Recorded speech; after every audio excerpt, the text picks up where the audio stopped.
বন্ধুরা, ঠিক করে বলো, বলো টুকিটাকি রান্নাঘরে সবাইকে স্বাগত। আজকে আমি বানাবো এই যে ক্যাপসিকাম, আলু, পেঁয়াজ দিয়ে সবজি মশলা। আলু ক্যাপসিকাম পেঁয়াজ দিয়ে কড়াই মশলা। এটা দেয় না, এখন দেয় না, দাঁড়াও আগে বন্ধুদের সবাইকে দেখিয়ে দিই। এই যে পেঁয়াজগুলো আমি এইভাবে পিছনের দিকটা বড় বড় করে খুলে নিয়েছি, আর এই একদম মিডিল পোর্শনটা আমি কুচিয়ে রেখেছি। এটা দেবো, আর এটা আমি পরে করব। এটাকে সাইড করে দিলাম, সব রেডি করে নিচ্ছি। এখানে আমি আদা রসুন আর কাঁচা লঙ্কা 3টে নিয়েছি। দাঁড়াও, এই যে 5-6টা মতো রসুন, আদা আর কাঁচা লঙ্কা, এটাকে আমি চপারে দিয়ে চপ করে নেব। আর এখানে আছে টক দই, এই যে 2 চামচ মতো টক দই, একটু নারকোল ছিল, ফ্রেশ নারকোল, এই যে একদম অল্পই দিয়েছি। এটা অপশনাল, কেউ বাড়িতে থাকলে দেবেন, না হলে স্কিপ করবেন, কোনো অসুবিধা নেই। আর এখানে কাজু নিয়েছি, মোটামুটি 7-8টা কাজু, এটা ভাঙা কাজু, এটা দিয়ে দিলাম। দিয়ে টক দই দিয়ে আমি এটা পেস্ট করে নেবো। আগে একবার ঘুরিয়ে নেবো, তাহলে এগুলো বেশ একটু কাজুগুলো হয়ে যাবে। একবার পালস মোডে ঘুরিয়ে নিয়ে তারপর টক দই দিয়ে আমি এটার পেস্ট বানিয়ে নেবো। সব আগে রেডি করে নিয়েছি। আর এখানে হলো এই যে গোটা ধনে, গোটা জিরে আর মৌরি, এটা গোলমরিচ, মানে সাদা গোলমরিচ, আর এটা গোলমরিচ। দাঁড়াও বলতে তো, ধনে, এটা ধনে। এইগুলোকে আমি দিয়ে শুকনো খোলায় ভেজে নেবো, ভেজে গুঁড়ো করে নেবো। এর মধ্যে আমি কসুরি মেথিটা কড়াইতে দেবো না, এটা রোস্ট করে নেবো। আর যখন গুঁড়ো করব তখন কসুরি মেথি দিয়ে আমি গুঁড়ো করে নেবো। দেখুন কড়াই বসিয়ে দিয়েছি। এখানে এই যে গোটা ধনে, গোটা জিরে আর মরিচ, মানে সাদা গোলমরিচ, আর গোটা গোলমরিচ আর মৌরি সব ঢেলে দিলাম। পিহু যে ডিস্টার্ব করে রান্না করার সময়।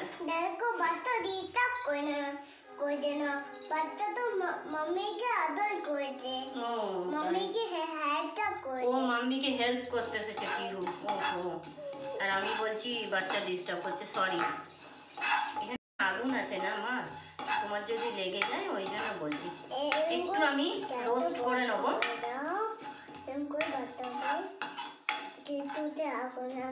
হ্যাঁ, কিছুতে আগুন লাগবে। এই যে হালকা রোস্ট করে নেবো, একটু ঠান্ডা হলে একটু রোস্ট করে নিই। দেখুন সুন্দর গন্ধ বেরিয়েছে ভাজা মশলা। এবার আমি এখানে গ্যাস বন্ধ করে দিয়েছি। এখানে আমি অল্প কসুরি মেথি দিয়ে দেবো।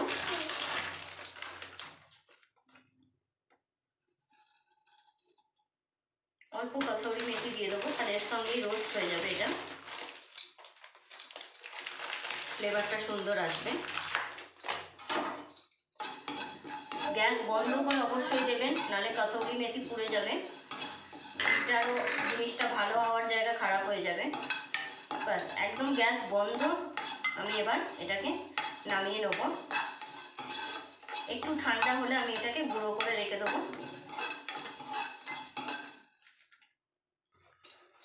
দেখুন কড়াই গরম হয়ে গেছে, আমি এখানে দিয়ে দিলাম সাদা তেল।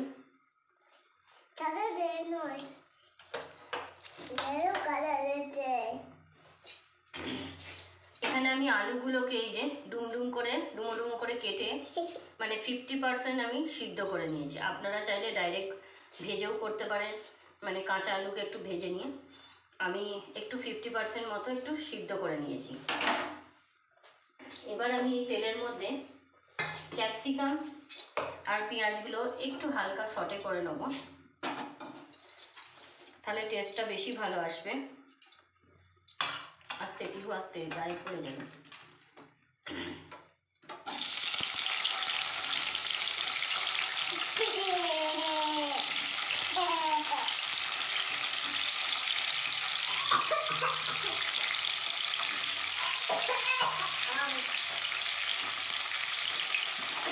ক্যাপসিকাম আর এর সঙ্গে পেঁয়াজটাও দিয়ে দেবো। যে পেঁয়াজগুলো আমি বড় বড় করে কেটে রেখেছি, এই যে পেঁয়াজগুলো, এইগুলোকে আমি দিয়ে দেবো। আজকে পিহু ছেড়ে আসবে না, এগুলোকে আমি ধুয়ে পরিষ্কার করে কেটে রেখেছি।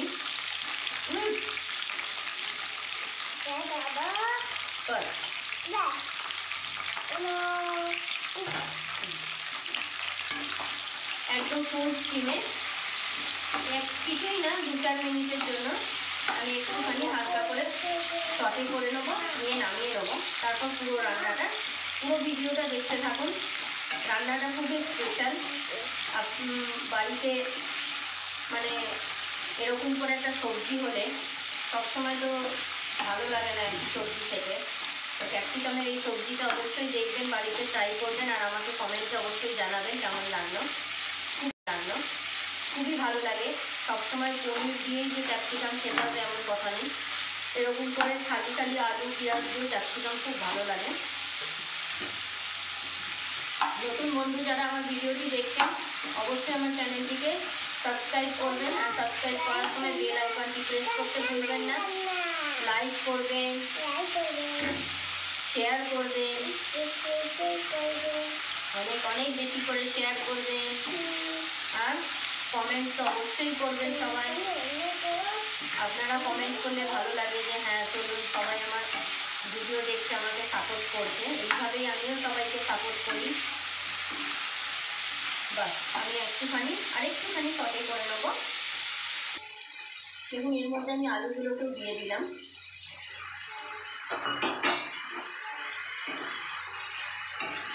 একসঙ্গে একটু নাড়াচাড়া করে নেবো।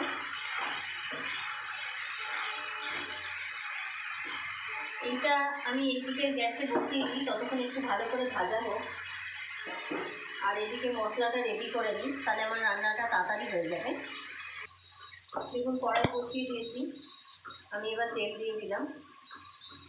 আপনারা চাইলে ঘিতেও রান্না করতে পারেন, সবজিটা ঘিতে সটে করে নিতে পারেন। আমি রান্নাটা তেলেতেই করছি, সাদা তেলে।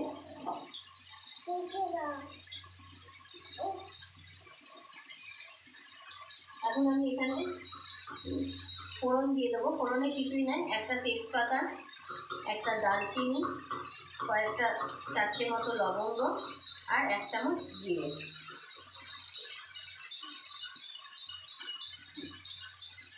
এটা থেকে সুন্দর গন্ধ বেরোলে তারপর আমি মশলাটা দেবো। এইভাবে অবশ্যই একবার বানিয়ে খাবেন। এখন শীত পড়ছে, প্রচুর পরিমাণে সিমলা মির্চ মানে ক্যাপসিকাম, বিনস, আমি এখানে আলু ক্যাপসিকাম দিয়ে করেছি, আপনারা চাইলে আলু বিনস দিয়েও এইভাবে করতে পারেন। ভাত বেরোচ্ছে না?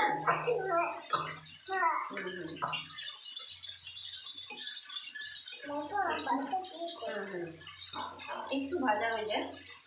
তারপর এখানে আমি এর মধ্যে আদা আর কাঁচা লঙ্কা রসুন দিয়ে চপ করে রেখেছিলাম, এটা দিয়ে দেবো। মা এটা কাঁচা লঙ্কা দেবো, এটা হাত যায় না, এটা হাত যায় না। এই যে দিয়ে দিলাম তেলের মধ্যে কাঁচা লঙ্কা দেওয়া, এটা চোখ জ্বালা করবে, চলে যাও।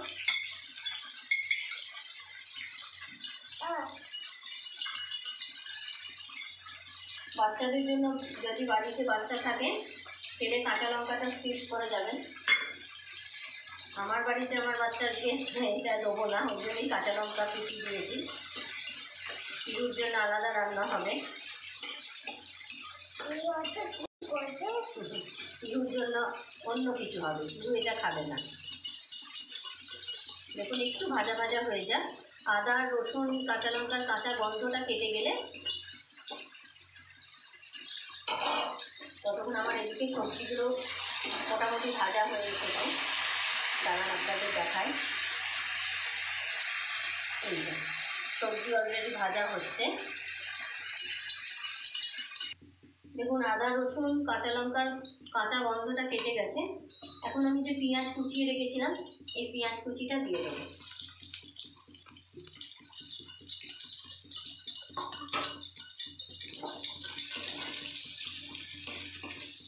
এখন আমি ভালো করে, খুব সুন্দর একটা সেন্ট বেরোচ্ছে। আদা, রসুন, কাঁচা লঙ্কা একটু ভাজা ভাজা হয়েছে, সেটার একটা সুন্দর সেন্ট বেরোচ্ছে। এদিকে সবজিও ভাজা হচ্ছে। আমি বন্ধ করে দিয়েছি। সবজিটা অবশ্যই 2-4 মিনিটের জন্য একটুখানি কম স্টিমে সটে করে নেবেন। এমন কিছু নয় যে ভাজতেই লাগবে, কড়া করে, এরকম কিছু না। জাস্ট একটু কাঁচা গন্ধটা কেটে যাওয়ার মতো সটে করে নিলেই হবে। রাখো। পেঁয়াজটাও একটু ভাজা হয়ে যাক। দেখুন পেঁয়াজটা একটু ভাজা ভাজা হয়ে গেছে। এবার আমি এর মধ্যে কিছু গুঁড়ো মশলা দিয়ে দেবো। গ্যাসের স্টিমটা কম করে দেবেন এই সময়, কারণ নাহলে মশলা পুড়ে যাওয়ার ভয় থাকবে। উফ, বিহু যে ডিস্টার্ব করছে আজকে।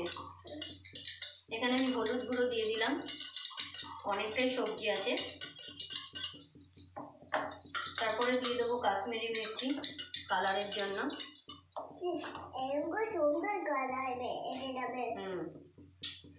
জিরের গুঁড়ো 1 চামচ, ধনের গুঁড়ো 1 চামচ, হলুদ গুঁড়ো 1 চামচ। আচ্ছা, ধনের গুঁড়ো আরেকটু দিয়ে দিলাম অল্প। কাশ্মীরি মির্চি দিয়ে দিয়েছি 1 চামচ, বাস। মশলার গন্ধে কাশি হচ্ছে। এবার পুড়ে যাতে না যায় তার জন্য আমি অল্প একটু জল দিয়ে দিলাম। আমি আজকে কোনো রকম টমেটো ইউজ করবো না। আপনারা চাইলে এই সময়তে একটু টমেটো দিয়ে দিতে পারেন। আমি টমেটো দিইনি, আমি দই দিয়েই করবো। টমেটো আজকে দিইনি। যদি আপনাদের কাছে দই না থাকে তাহলে আপনারা টমেটো দেবেন, আর যদি টমেটো থাকে কেউ চাইলে টমেটো দই দুটোই ইউজ করতে পারেন, কোনো অসুবিধা নেই। আমি এখানে সম্পূর্ণ দই দিয়েই করছি। দেখুন হয়ে গেছে, মশলাটা ভাজা ভাজা হয়ে গেছে। এখন আমি এই যে কাজু,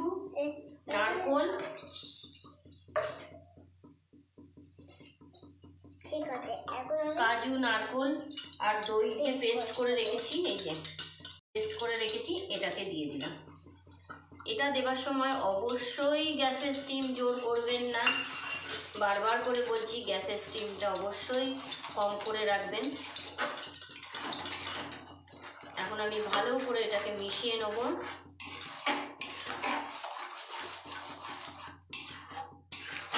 এখন আমি এখানে লবণটাও দিয়ে দেবো পরিমাণ মতো। আমি ফ্রেশ টক দই দিয়েছি। এই দইটা বেশি টকও নয়, আবার মানে পুরো খুব যে টক তাও নয়, একটু মিষ্টি মিষ্টি ভাব আছে। যদি খুব বেশি টক হয় তখন লাস্টে আপনারা একটু চিনি মিশিয়ে দেবেন। বাস, এখন আমি এটাকে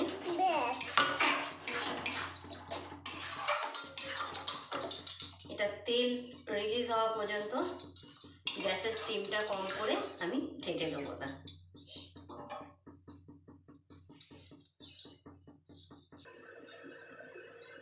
দেখুন ঢাকা খুললাম। আমি কিন্তু গ্যাসের স্টিম একদম কম করে রেখেছি। দেখুন তেল রিলিজ হয়ে গেছে, একদম সুন্দর তেল বেরিয়েছে, মশলা থেকে তেল ছেড়ে গেছে।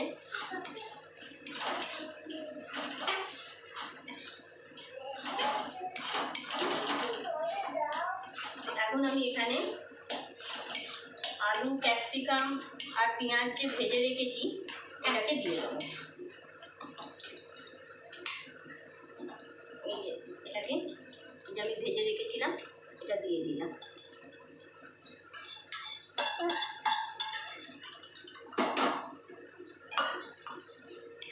এটাকে দিয়ে আমি ভালো করে এবার গ্যাসের স্টিমটা আমি মিডিয়ামে করে দিলাম। ভালো করে মিক্সড করে নেব।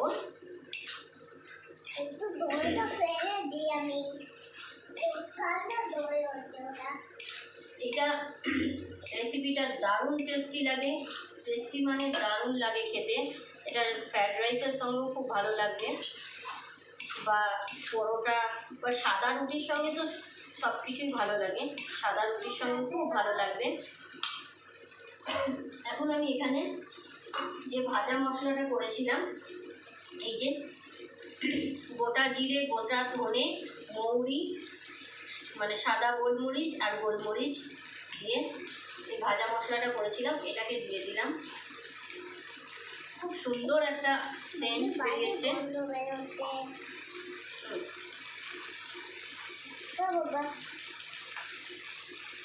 বাস পুরো মশলাটাই দিয়ে দিলাম। আপনারা আপনাদের আন্দাজ অনুযায়ী দেবেন মশলা। যদি দেখেন বেশি হচ্ছে রেখে দেবেন, পরে কোনো সময় অন্য কোনো সবজিতেও খুব ভালো লাগবে এরকম মশলা দিলেন, এরকম মশলা দিলেন। এবার ভালো করে মিক্স করে আমি অল্প জল দিয়ে দেবো। মিক্সির মধ্যে যে কাজু নারকোল যে পেস্ট করেছিলাম, এটার জলটাই আমি দিয়ে দেবো।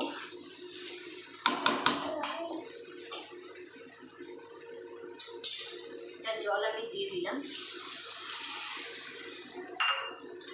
অলরেডি সব কিছু সিদ্ধ হয়ে গেছে, তাই একটু গ্রেভি বানাবো আমি।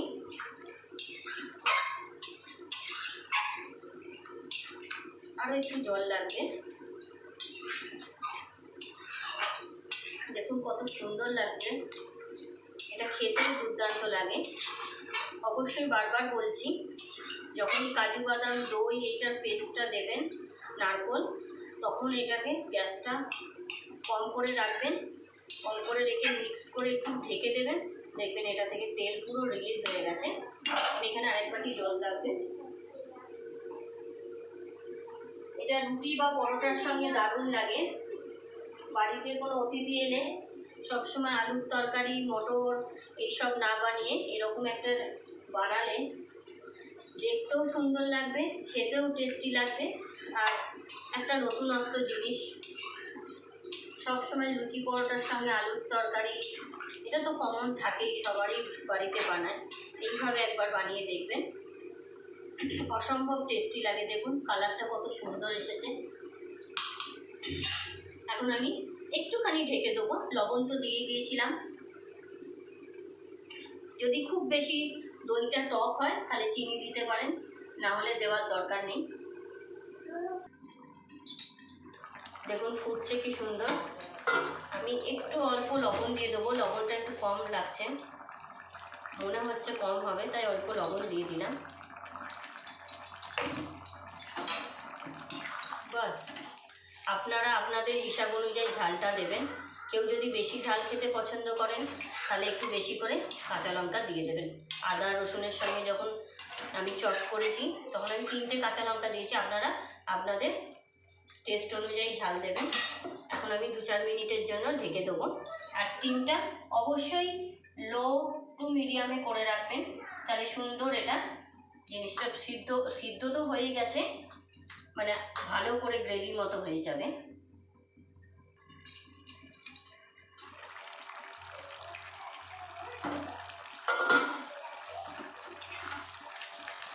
দেখুন একদম গ্রেভি হয়ে গেছে, দারুণ সুন্দর লাগছে, তেলও রিলিজ হয়েছে সুন্দরভাবে। এখন আমি গ্যাসটা বন্ধ করে দেবো। তো গ্যাসটা বন্ধ করার আগে খুব সামান্য একটা জিনিস একটু গরম মশলার গুঁড়ো দিয়ে দেবো।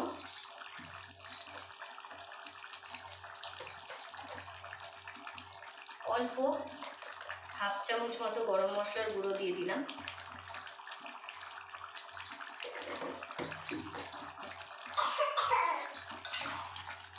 আর গ্যাসটা বন্ধ করে আমি একটু বাটার দিয়ে দেবো শুধু, তাহলে এটার ফ্লেভারটা আরও ভালো হয়ে যাবে।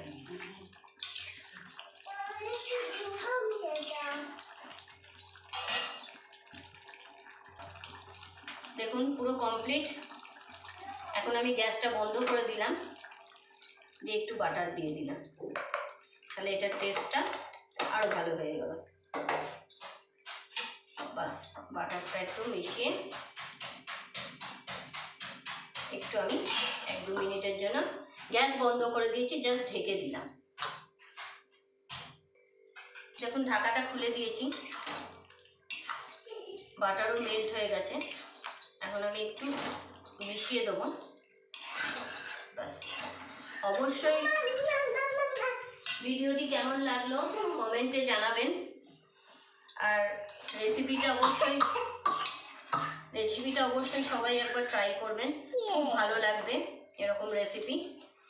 রুটি বা পরোটা বা যে কোনো কিছুর সঙ্গে, পোলাও, রাইস, যে কোনো কিছুর সঙ্গে খুব ভালো লাগবে। যদি আপনারা নিরামিষ খেতে চান তাহলে পেঁয়াজটা দেবেন না। নিরামিষ আমি আরও একদিন রেসিপি আপনাদের সঙ্গে শেয়ার করব পেঁয়াজ রসুন ছাড়া। আজকে আমি পেঁয়াজ রসুন দিয়ে বানিয়েছি, সবসময় আমি নিরামিষই বানাই, তো আজকে আমিষ বানিয়েছি, মনে হলো সবসময় নিরামিষ রেসিপি শেয়ার করি, আজকে একটু পেঁয়াজ রসুন দিয়ে শেয়ার করলাম আপনাদের সঙ্গে। কেমন লাগলো অবশ্যই কমেন্টে জানাবেন। দেখতে দুর্দান্ত হয়েছে, সেমনি খেতেও কিন্তু দুর্দান্ত হয় এটা। এর আগেও আমি এরকম রান্না করেছি, খুব ভালো হয় খেতে, তাই আপনাদের সঙ্গে শেয়ার করলাম। অবশ্যই কমেন্টে জানাবেন। তো আজকের জন্য এতটুকুই, আবার আপনাদের সঙ্গে নতুন কোনো রেসিপি নিয়ে দেখা হবে। Bye bye.